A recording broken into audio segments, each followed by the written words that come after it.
15 years ago, Ethan Carter was the quiet scholarship student at Westbridge University. Coming from a poor family, he worked nights as a janitor just to pay for books and tuition. While most students ignored him, one person seemed determined to make his life miserable: Olivia Hayes. She came from a wealthy family, was popular, confident, and never missed a chance to embarrass him. She laughed when classmates mocked his worn-out clothes, accidentally spilled coffee on his assignments, and once humiliated him during a presentation by exposing his part-time janitor job in front of the entire class. Ethan never forgot the laughter that filled the room that day. It became the fuel that drove him to succeed. After graduation, Ethan disappeared from everyone's lives.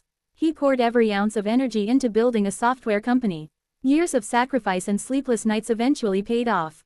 At 37, he was one of the youngest self-made billionaires in the country, known as a brilliant but emotionally distant CEO.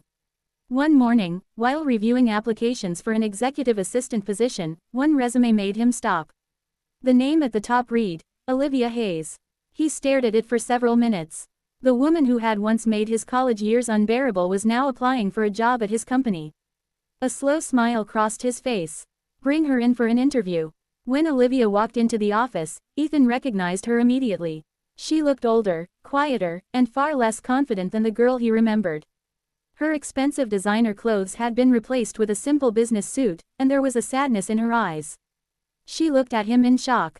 Ethan, he nodded coldly. Welcome to Carter Technologies. She apologized awkwardly for not recognizing him at first, but Ethan interrupted. You got the job. She blinked in surprise. So quickly. I believe in giving people opportunities. What he didn't say was that he intended to make every working day as difficult as possible. From her first day, Ethan buried Olivia in impossible schedules, endless meetings, and unrealistic deadlines. He criticized every report she prepared and assigned work that normally required 3 employees. Whenever she made even the smallest mistake, he pointed it out in front of others. Yet Olivia never complained. She simply apologized and kept working. Weeks turned into months. Ethan expected her to quit.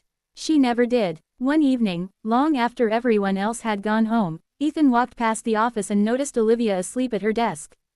Beside her sat several unpaid medical bills and a photograph of a little boy in a wheelchair. He quietly picked up one of the bills.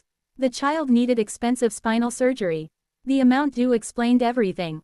The next morning Ethan asked, "Who's the boy?" Olivia smiled for the first time. "My son, Noah." She hesitated before continuing. "He has a rare condition. Every dollar I earn goes toward his treatment." Ethan felt something inside him shift, but he refused to let his guard down. Days later, an elderly man visited the office asking for Olivia. Ethan overheard their conversation. "You've already sold your house," the man said. "I know. You can't keep sacrificing everything. I promised my son I'd never give up." For the first time, Ethan questioned whether revenge was really satisfying. Still, one mystery remained. Why had the rich, arrogant college queen ended up struggling to survive? His curiosity led him to contact an old university classmate. The truth stunned him. Olivia had never been wealthy. Her father had secretly gone bankrupt during her freshman year. To protect the family's reputation, she pretended everything was normal while working multiple part-time jobs. The students Ethan believed were her friends had actually pressured her to join in mocking him. Whenever she refused, they threatened to expose her family's financial collapse. Then came the biggest surprise of all. The coffee she spilled on Ethan's assignment years ago had not been intentional. Another student had bumped into her. She had tried to apologize afterward, but Ethan had already walked away, convinced she had done it on purpose. The presentation incident. It hadn't been Olivia who revealed his janitor job. It had been someone else in their group. Ethan had blamed the wrong person for 15 years. Ashamed, he searched through old college photos and slowly realized something painful. Whenever others laughed at him, Olivia often looked uncomfortable. He had built his entire revenge on assumptions. The next morning, Ethan called Olivia into his office. She expected another impossible assignment. Instead, he stood up. "I owe you an apology." She looked confused. "I spent years believing you ruined my life." Tears filled her eyes. "I tried to apologize back then. You never gave me the chance." For several seconds, neither of them spoke. Then Ethan slid a folder across the desk. Inside was approval for a major promotion, a significant salary increase, and full company health insurance that covered no surgery. Olivia looked up in disbelief. I can't accept this out of pity. It's not pity, Ethan replied gently. It's me correcting a mistake that lasted 15 years. A month later, Noah successfully underwent surgery. The company employees noticed something had changed about their CEO. He no longer ruled through anger.